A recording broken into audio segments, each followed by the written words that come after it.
You were listening to a Nerd Room podcast, a member of the Star Wars Commonwealth Podcast Network. Be sure to check out more from the Star Wars Commonwealth on the web at starwarscommonwealth.com and take your first steps into a larger world.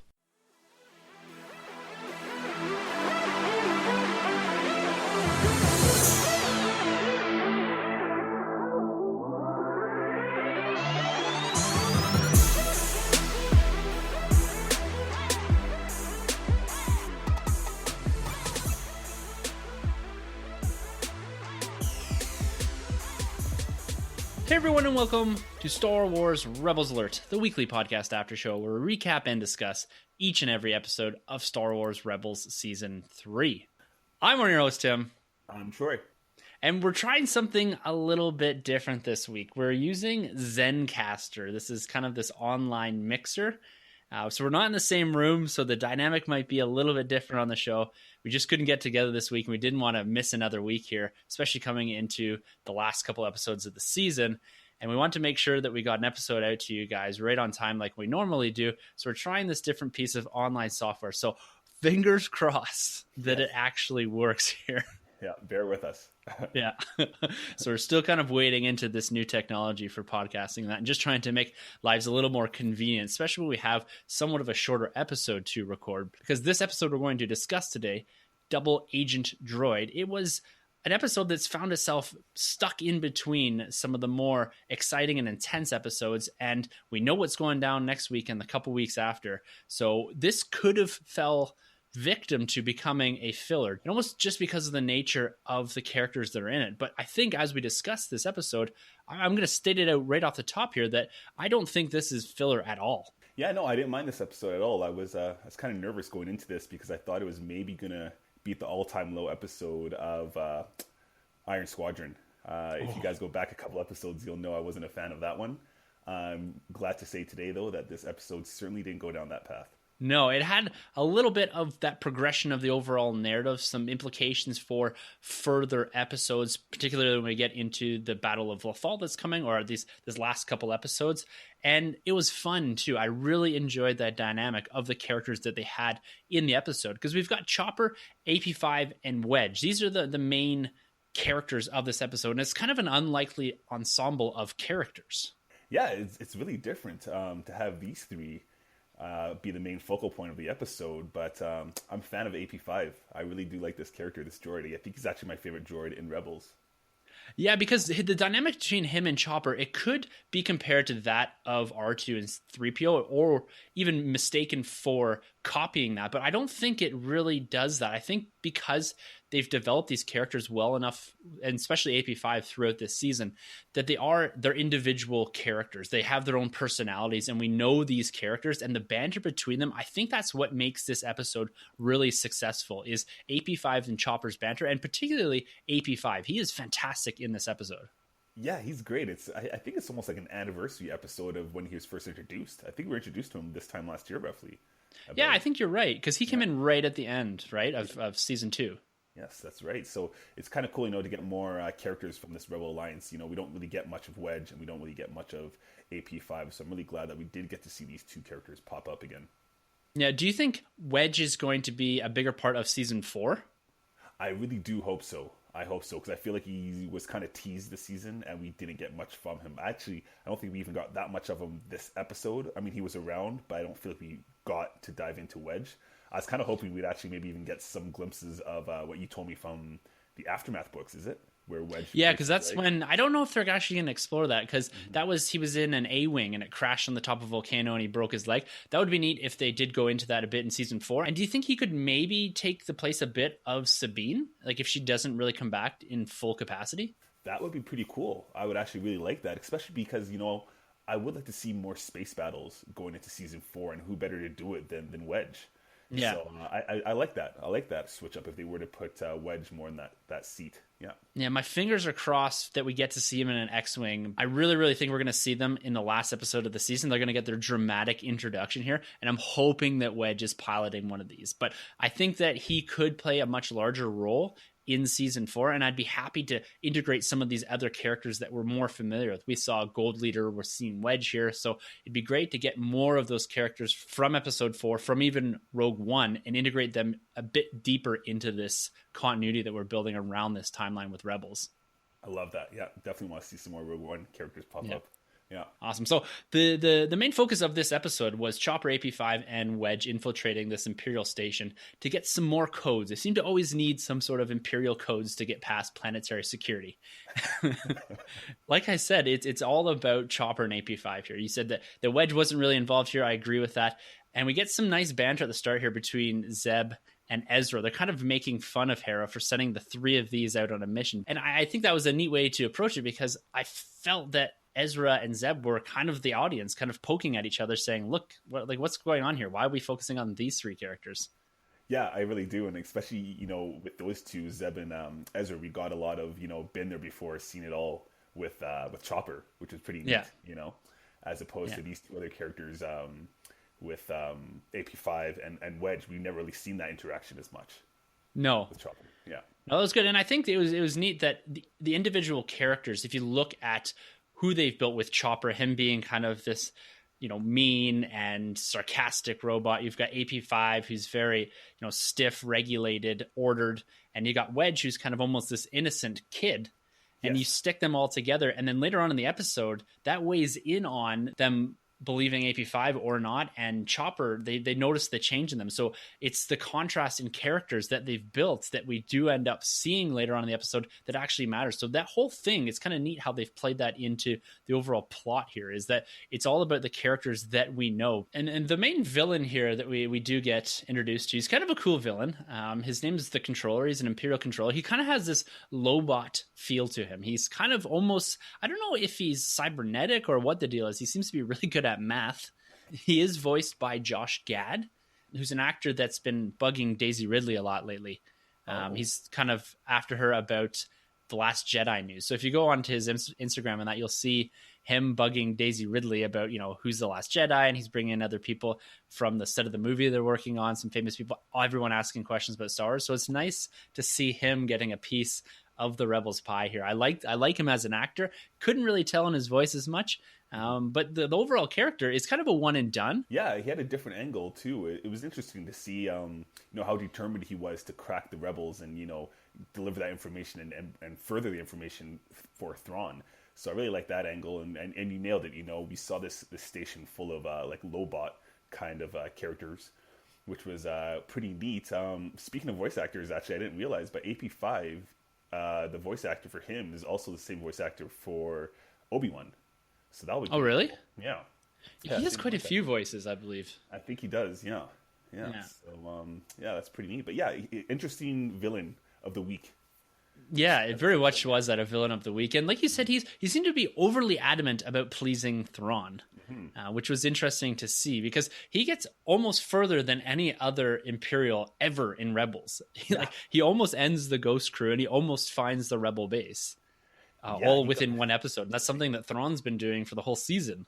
And that's something that Callus was doing for the season before, and Vader and all this. So it's interesting that this one character got right to the brink of, finding the base and disposing of the Ghost Crew all within 30 minutes. Yeah. And it's funny because this is, I don't know if this is my fault in this episode or not, but do I give credit to this villain of the week for getting that far with, taking down the Rebel Alliance here? Or do I give some crap towards the Rebel Alliance here? Because they were sleeping. They were sleeping this episode. A lot of them were kind of dodo to the fact that, Chopper has totally been compromised, right under their nose. And the only guy that was onto it was AP5 himself. So, it's funny you say that about them kind of sleeping here, because one thing I noticed through this whole episode, I know Ezra wasn't a big part of it, but when they were locked down in the cargo hold by the compromised Chopper, he never used the Force ever. Like, I talked about this last week about the reluctance for him to use the Force, and I just don't understand it. I don't know what they're doing. Like, why wasn't he using the Force when he was stuck in the cargo hold? Yeah, that's been one of my biggest issues this whole season is Ezra's inconsistency. And if you guys have been following us, you'll know we've been talking that a lot this season, is the inconsistency in Ezra. I mean, why didn't he whip out a lightsaber or use the Force at all with those sequences, that scene, right? I don't understand that. So I thought that was lacking this episode. But Yeah, I get, like I get, other than the when he uses the mind trick, the Jedi mind trick last week, the last three episodes, he really hasn't used the Force at all. You could almost assume that he was no longer a Jedi or a Padawan. right. Yeah, definitely. I did find that kind of weird. Yeah. We see AP5 a lot lone wolfing it here, Yes. both in a good sense and in a bad sense. I think that he is, in a bad sense because he's kind of gone off on his own. He left Chopper, and that's when he got compromised, infected, and hacked there. And then he kind of saves the day towards the end of this episode as well. And the continued banter throughout the whole episode with AP5. Do you ever find it wore on you a bit? Like, I really loved it. I loved what he was doing, but I could see how people, sometimes even with C-3PO, it kind of gets a little bit, you're like, okay, I've heard enough of this. Yeah, for C-3PO, it definitely runs a toll with me. I do find C-3PO, gets a little annoying, but I guess because this season's lacked so much AP5, it worked for me. I enjoyed pretty much every bit of him except towards the end, but we'll get there. But throughout the whole episode, no, I really liked AP5, and yeah, I enjoyed his banter back and forth with Chopper, and I was rooting for the droid. I was really like, come on, guys, listen up to AP5. Like he knows what he's talking about here. So. Yeah, he's a lot of fun. Like I said earlier, like I think was the crux of the episode. It was just a fun episode. Like AP5 for me is thoroughly engaging. Everything he's spewing off, I'm like, okay, this is funny. I get this. I like it. I like what they're doing here. It seems to me it fits in this Rebels universe really well. Yeah, and and it serves both, right? I mean, at the end of the day, too, it is also a kid's show, but it also appeals to the mature audience as well. And I found this episode did so for both. Definitely. Yeah. So after Chopper is compromised by the controller, we do find them linking up at the rendezvous point with Ezra, Zeb, and Hera, which was nice because about halfway through the episode, we did get the crew coming back together here. And we got some more from Hera, from Zeb, and Ezra, and I like the interaction between all of them. And even having Wedge in there interacting a bit more with Ezra and Zeb, I think that's kind of where I got this idea of maybe he's going to be a bit more ingrained into season 4, and that's kind of what I'm looking for there. And the banter back and forth was good. I really liked when AP5 was making these pleas to Hera, and everyone's kind of brushing him off as this paranoid droid, just go away, we don't need to listen to you. But we do see later on actually the controller dropping them out of hyperspace, and then Chopper takes control of the ship and ends up putting the whole crew down to the cargo hold. And we're getting, very close here to them discovering the location of the base, the controller that is. And I like this kind of data spike thing that they were using, because for me, it gave me like this visual cue about how much longer they had in the episode to actually stop them from obtaining the information that they're looking for. Yeah, no, I completely agree. There was a lot going on there. Hera almost kind of stole the episode coming up to this point too, right? With her interaction between her and AP5 going a little further into it. Yeah. Yeah, she goes into beast mode there towards the end, which I like. I like seeing that side of her. I really appreciate what they did there. She was not playing around, and you got the sense of the whole crew kind of getting their back up. Like, whoa, she's not messing around. I think it's Ezra that actually brings that up. Yeah. And the scene when we go outside of the ship, we have AP5. He's out trying to override the controls to get the crew out of the cargo hold, and then we have Chopper flying in, blasters in hand. As soon as I saw it, I was like, whoa, this is pretty crazy. But I kind of liked it. It fit into the episode. Yeah. No, it definitely did. That was interesting. Chopper, guns blazing, going after AP5. That's crazy. Yeah. So like we said at the top, this is a pretty straightforward episode. It's not a dense episode. It's more of a fun episode. It's a bit of a breather before we get into the intense episodes that we have in the next 2 weeks here. But before this episode ends, we have AP5 sent off into space by Chopper.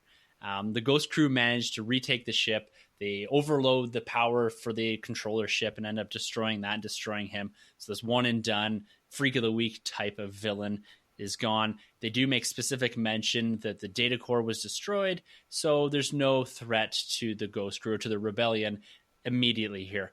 But as AP5 is floating off into space, we get kind of this strange little musical montage where AP5 is floating. He's got these pink, whatever they are, floating around in him. He's kind of singing to himself. He's come to terms with what could be his potential demise. And then he is quickly picked up by the Ghost crew in just a brilliant zoom across the screen. We've got AP5 right into the cargo hold. Did you take issue with this? Because I kind of liked it. Yeah, I didn't know what was going on here. When I saw this, I was like, wait, like, did we go to a commercial break and they're promoting something completely different? I had no idea what was going on, and then I thought maybe it's a weird dream sequence, but no, this was real. You know what? It wouldn't have been so bad if it wasn't for those pink space birds. I don't know what Yeah. they were. But but again, like I said, this whole episode, I was loving AP5. Just this last sequence took me out a little bit. But again, going back, it is a kid's show, as much as it is a mature show as well. And like you said, this episode I really do feel like was meant to be just some fun before we get into like the real nitty gritty of the season, right? So Yeah. it does make sense what they're doing here. Yeah. And one thing I did forget to mention was, and I don't know if this is true or not, but this is as far as I can remember. When AP5 goes and meets Wedge in the bathroom, or the refresher as he calls it, this has got to be one of the first, if not the first, occurrence of someone taking a leak in Star Wars. Yeah, no kidding. I've never seen the Star Wars urinals before. That was It was kind of strange. It was a focal point too, a bit. Like they spent a bit of time in the bathroom, and he kept saying refresher. I have to go to the refresher, and I thought it was funny banter in there because it's like AP5. Wedge is trying to take a leak, and AP5 is right on his shoulder, telling him, "Oh, good idea." But it was a cool scene. But all I could think about was like, I don't think we've ever seen a washroom in Star Wars before. No, never. And that might not be true. So those out there listening, if it's not true, I'd love to know where else, other than the couple episodes ago, or was it through Imperial Eyes, they did show, I don't know if there's a urinal in his bedroom or not, but there's a sink. There was the sink, yeah, when it's like the third person or first person. Yeah. Right, yeah. So I don't know if it's like a jail cell where they have a toilet and a sink in their bedroom, or... Yeah. I did think that was kind of funny here. Good point, yeah. Overall, though, a good episode. I had a lot of fun with this episode. And like I said, I think it is kind of that breather, that break before we get into next week's episode, Twin Sons. How excited are you to see this Maul and Obi-Wan duel? They released a small clip. I stayed away from it. I don't want to see anything. I think it was just a few more scenes of Maul and Obi-Wan. I don't know if you ever see them engaging.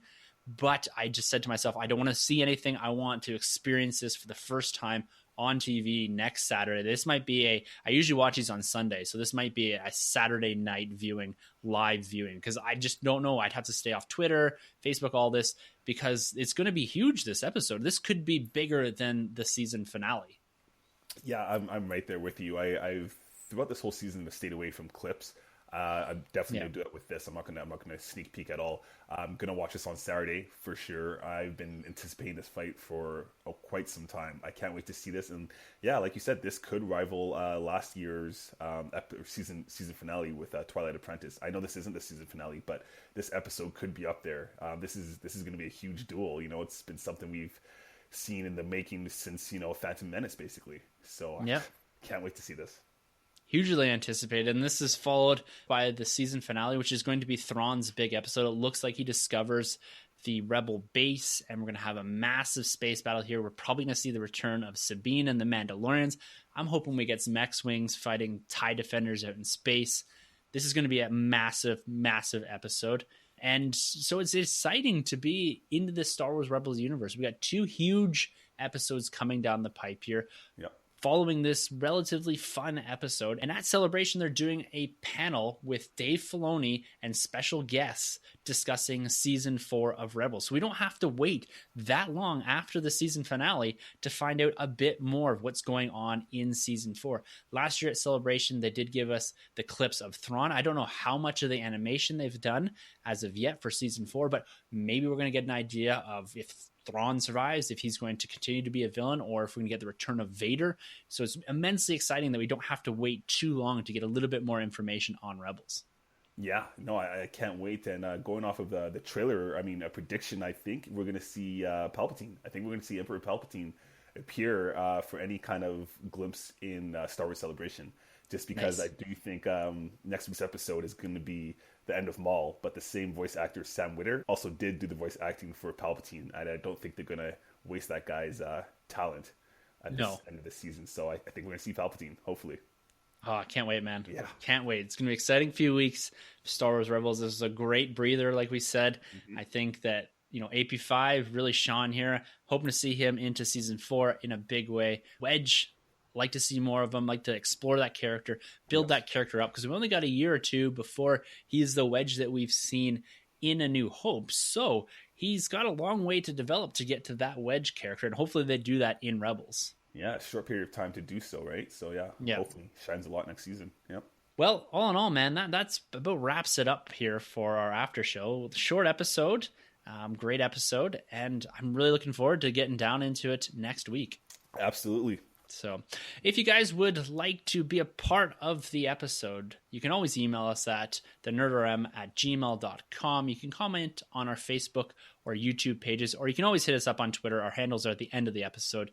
Troy and I were always kicking around on Twitter, and we love to hear your questions. If you're interested in more Star Wars and nerd-related news, we have another podcast in the same feed you're listening to right now, and it drops every Thursday, and we discuss all things comic books and movies. We're going to be discussing some of the big trailers that dropped last week. Wonder Woman, Guardians of the Galaxy. We had some images from Thor. We're finally getting a look at that movie. So if that interests you, make sure to check us out every single Thursday where we're talking all that nerd news. All right, man. Well, that was short and sweet.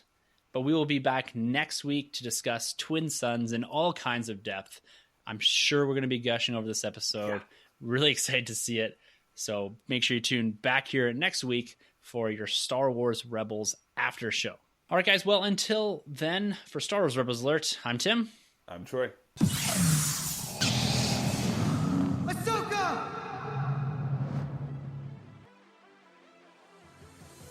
This has been a Nerd Room Podcast production. You can find our hosts, Tim and Troy, on Twitter at TheNerdRM and Troy TheBoy87. Don't forget to subscribe to The Nerd Room on iTunes, Facebook, and YouTube. Just search The Nerd Room Podcast. Be sure to head over to StarWarsCommonwealth.com to find other podcasts on the Star Wars Commonwealth Podcast Network, including Talk Star Wars, Generation X-Wing, Tumbling Saber, Rogue Squadron Podcast, and the Skyhopper Podcast. Follow the Star Wars Commonwealth on Twitter at SW Commonwealth and take your first steps into a larger world.